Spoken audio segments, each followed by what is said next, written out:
നേന്ത്രവാഴ കർഷകർക്ക് വേണ്ടിയിട്ടാണ് ഞാൻ ഇന്ന് ഈ വീഡിയോ പങ്കുവയ്ക്കുന്നത്. നേന്ത്രവാഴ കൃഷിയിലെ ഒരു പ്രധാനപ്പെട്ട വില്ലനാണ് പിണ്ടിപ്പുഴു എന്ന് പറയുന്നത്.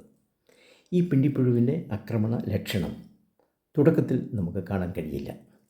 വാഴയ്ക്ക് ഒരു 6-7 മാസം പ്രായമാകുമ്പോഴാണ് ഈ പുഴുവിൻ്റെ ആക്രമണ ലക്ഷണം നമുക്ക് പ്രകടമാക്കുന്നത്. അതുവരെ വളരെ ആരോഗ്യത്തോട് കൂടി വളർന്നു വന്നിരുന്ന വാഴയുടെ ഇലകൾ ക്രമേണ മഞ്ഞളിക്കുന്നു. തോട്ടങ്ങളിൽ അവിടെ ഇവിടെയായി കുലകൾ വരാൻ തുടങ്ങുന്നു. ഈ കുലച്ച കുലകളെല്ലാം തന്നെ ശോഷിക്കുന്നു. അതിൻ്റെ കൂമ്പ് പൊട്ടിച്ചതിന് ശേഷം അത് കായ് തടിക്കുന്നില്ല. മൊത്തത്തിൽ പിന്നീട് വാഴയ്ക്ക് ആകെ അതിൻ്റെ വളർച്ച മുരടിക്കുന്നു, ശോഷിക്കുന്നു. ഇതാണ് യഥാർത്ഥത്തിൽ പിണ്ടിപ്പുഴുവിൻ്റെ ഏറ്റവും അവസാന സമയത്തുള്ള രോഗം അല്ലെങ്കിൽ കീടബാധ ലക്ഷണം. ഈ സമയത്ത് നമുക്ക് ഇനി അതിനെ മരുന്ന് തളിച്ച് അതിനെ പൂർണ്ണമായും നമുക്ക് നിയന്ത്രണ വിധേയമാക്കാൻ കഴിയില്ല. ഇനി നമുക്ക് 10-25% മാത്രമേ അതിൽ നിന്ന് ഉൽപ്പാദനം കിട്ടുകയുള്ളൂ. ബാക്കി ഉൽപ്പാദനം നമുക്ക് നഷ്ടത്തിലാണ്. ഇത് നമ്മൾ ശ്രദ്ധിക്കേണ്ട ഒരു കാര്യം, ഈ കീടം നമ്മളെ ഈ വാഴയെ ആക്രമിക്കുന്നത് ഏതാണ്ട് 4 മാസം 5 മാസം പ്രായമുള്ള സമയത്താണ്.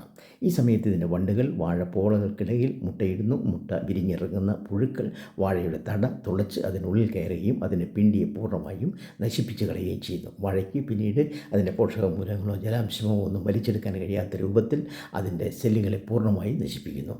അവസാനം നമുക്ക് ഈ 7 മാസം കഴിയുന്ന സമയത്ത് അല്ലെങ്കിൽ 6-7 മാസം കഴിയുമ്പോഴാണ് ഇതിൻ്റെ പൂർണ്ണമായ അഡ്വാൻസ്ഡ് സ്റ്റേജിലുള്ള ലക്ഷണം മനസ്സിലാക്കുന്നത്. ഈ സമയത്ത് നമ്മൾ നിയന്ത്രണ വിധേയമാകുന്നില്ല. അതുകൊണ്ട് നാം എപ്പോഴും ശ്രദ്ധിക്കേണ്ടത്, രോഗലക്ഷണം കാണുന്നതിന് മുമ്പേ വാഴയ്ക്കൊരു 4 മാസം പ്രായം കിട്ടുമ്പോൾ ഈ പറയുന്ന മരുന്ന്, ഞാനിവിടെ കാണിക്കുന്ന മരുന്ന്, നിങ്ങൾ 1 ലിറ്റർ വെള്ളത്തിൽ 3 ഗ്രാം എന്ന തോതിൽ ചേർത്ത് നിങ്ങൾ മരുന്ന് അതിന് കൂമ്പ് മുതൽ തട വരെ നമ്മൾ തളിച്ചു കൊടുത്തിരിക്കണം.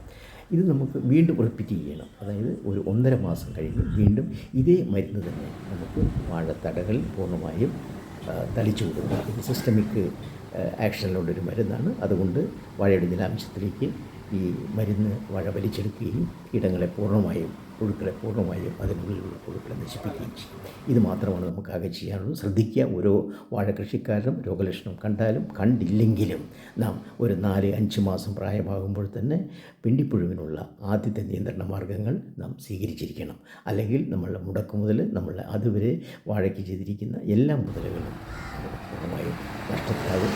ഓരോ വാഴ കൃഷിക്കാരനെയും മനസ്സിൽ ഓർമ്മ വേണം, പിണ്ടിപ്പുഴു എന്ന് പറയുന്നത് വാഴയെ പൂർണ്ണമായും നശിപ്പിക്കുന്ന മാരകമായ ഒരു വില്ലൻ കീടമാണ് എന്നുള്ള ഓർമ്മയോടുകൂടി നിങ്ങളുടെ മനസ്സിൽ ഉണ്ടായിരിക്കണം.